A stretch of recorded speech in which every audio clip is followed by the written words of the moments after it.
अस्सलाम वालेकुम फ्रेंड्स। इससे पहले की वीडियो में मैं आपको शुड का यूज बता चुका हूँ। शुड का यूज हम एडवाइस और सजेशंस के लिए करते हैं, मतलब किसी को नसीहत करने के लिए या मशवरा देने के लिए। जैसे तुम्हें ये काम करना चाहिए, फॉर एग्जाम्पल तुम्हें अरबिक सीखनी चाहिए, you should learn Arabic language. यहाँ पर हम प्रेजेंट टेंस और फ्यूचर टेंस के लिए subject plus should plus verb first form का इस्तेमाल करते हैं। जैसे तुम्हें अरबिक सीखनी चाहिए, यू शुड लर्न अरबिक। तुम्हें उसकी मदद करनी चाहिए, यू शुड हेल्प हिम।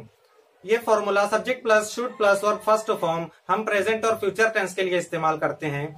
लेकिन अगर हमें पास्ट टेंस के लिए कोई बात कहनी है, अगर हमें कुछ कहना है कि तुम्हें ये काम करना चाहिए था या तुम्हें ये काम नहीं करना चाहिए था, पास्ट टेंस के लिए अगर हमें कहना है तो हम शुड के साथ हैव यूज करते हैं और हैव के बाद पास्ट पार्टिसिपल मतलब वर्ब थर्ड फॉर्म यूज करते हैं। जैसे तुम्हें उस गरीब आदमी की मदद करनी चाहिए थी, मतलब जिसको हम कह रहे हैं उसने मदद नहीं की, वक्त गुजर गया, अब हम उससे कह रहे हैं कि तुम्हें उस गरीब आदमी की मदद करनी चाहिए थी।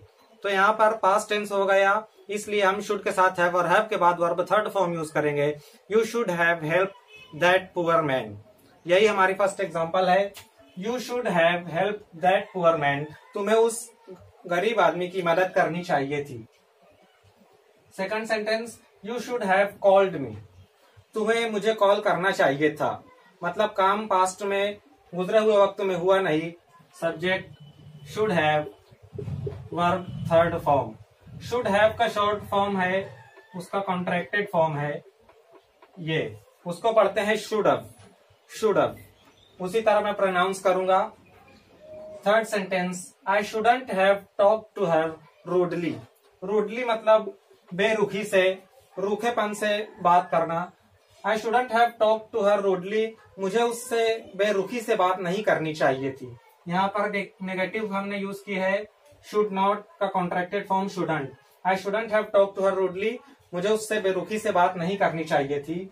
You should have, should have का कॉन्ट्रैक्टेड फॉर्म में प्रोनाउंस कर रहा हूं, you should have come to his marriage ceremony. You should have come to his marriage ceremony, तुम्हें उसकी शादी की तकरीब में आना चाहिए था। Fifth, you should have lent him money. Lent मतलब उधार देना, उसका सेकंड और थर्ड फॉर्म है lent. You should have lent him money, तुम्हें उसको उधार देना चाहिए था। तो इस तरह ये शुड हैव का यूज होता है पास्ट टेंस के लिए कि तुम्हें ये करना चाहिए था और तुम्हें ये नहीं करना चाहिए था। अब हम देखेंगे मस्ट हैव का यूज। मस्ट का यूज मैंने बताया था कि नेसेसिटी और कंपल्शन के लिए होता है, मतलब अगर किसी के जिम्मे कोई काम करना जरूरी है, कंपलसरी है, तो हम उसको कहते हैं यू मस्ट डू इट। तुम्हें ये काम करना ही चाहिए, तुम्हें ये काम जरूर करना चाहिए। तो इसी तरह मस्ट जो है शुड से स्ट्रॉन्गर है, उसी सेंस में हम मस्ट का यूज करेंगे अगर हमें पास्ट टेंस के लिए बात करनी हो कि तुम्हें यह काम जरूर करना चाहिए था, तुम्हें यह काम करना ही चाहिए था। उस वक्त हम must have plus verb third form use करेंगे। इसी एग्जांपल में हम शुड की जगह मस्ट यूज करेंगे, शुड को मस्ट से रिप्लेस करेंगे। You must have help that poor man, तुम्हें उस गरीब आदमी की मदद करनी ही चाहिए थी। तो यहाँ पर मस्ट जो है शुड से स्ट्रॉन्गर हो गया, करना ही चाहिए था। मस्ट और शुड वाला लेसन भी अगर आपने नहीं देखा है तो डिस्क्रिप्शन में मैंने लिंक दी है, वहां जाकर वो लेसन देखिए, तो ये लेसन समझने में या ज्यादा आसानी से समझ में आएगा। और मस्ट हैव का कॉन्ट्रैक्टेड फॉर्म जो है ये है, इसको पढ़ते हैं मस्ट हैव। मस्ट हैव उसी तरह मैं प्रोनाउंस करूंगा, you must have called me, तुम्हें मुझे जरूर कॉल करना चाहिए था, you must have called me. I mustn't have talk to her rudely, मुझे उससे बेरुखी से बात बिल्कुल नहीं करनी चाहिए थी। You must have come to his marriage ceremony, तुम्हें उसकी शादी की तकरीब में जरूर आना था, जरूर आना चाहिए था। You must have lent him money, तुम्हें उसे पैसा जरूर देना, उधार देना चाहिए था। इस तरह मस्ट हैव का यूज हमने किया। अब मस्ट हैव का जो है एक और यूज है, मस्ट हैव का वो यूज वो है जो मे have plus verb third form का है।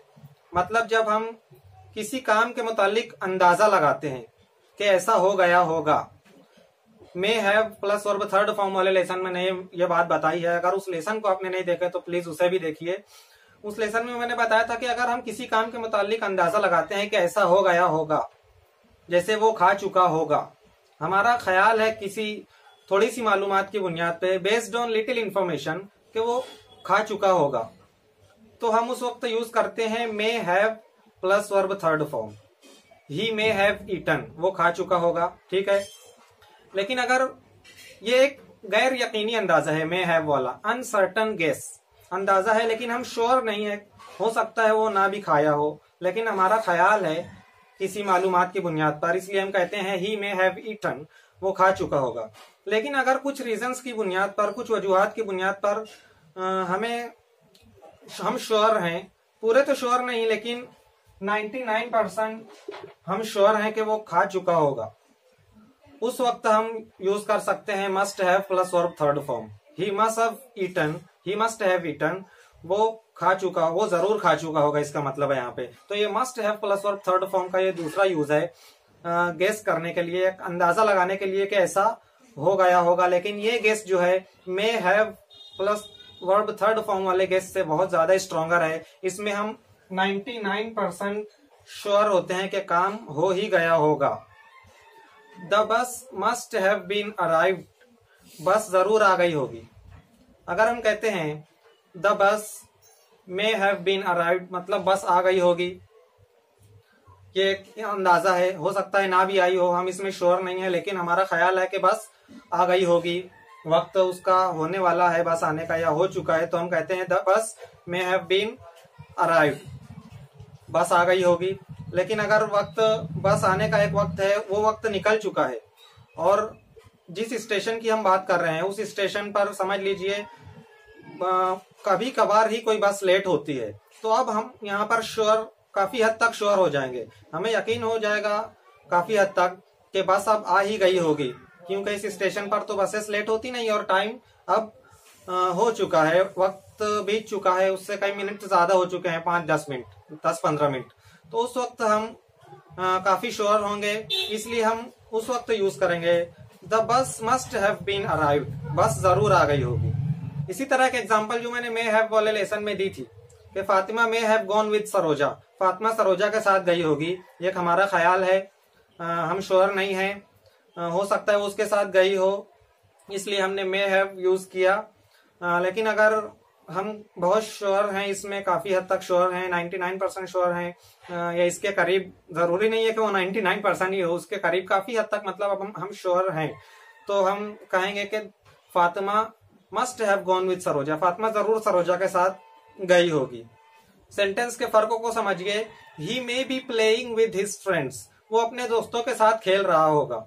और अगर हम ज्यादा श्योर हैं कुछ रीजंस की बुनियाद पर, किसी इंफॉर्मेशन की बुनियाद पर, कि वो इस वक्त खेल ही रहा होगा, काफी हद तक हम श्योर हैं, तो उस वक्त हम यूज करेंगे मे की बजाय मस्ट यूज करेंगे, he must be playing with his friends, वो अपने दोस्तों के साथ खेल रहा होगा।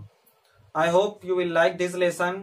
If you like, please comment and share. Your comments are very valuable for me. It encourages me. And if you are new on my channel, please subscribe it and click the bell icon. Thanks for watching.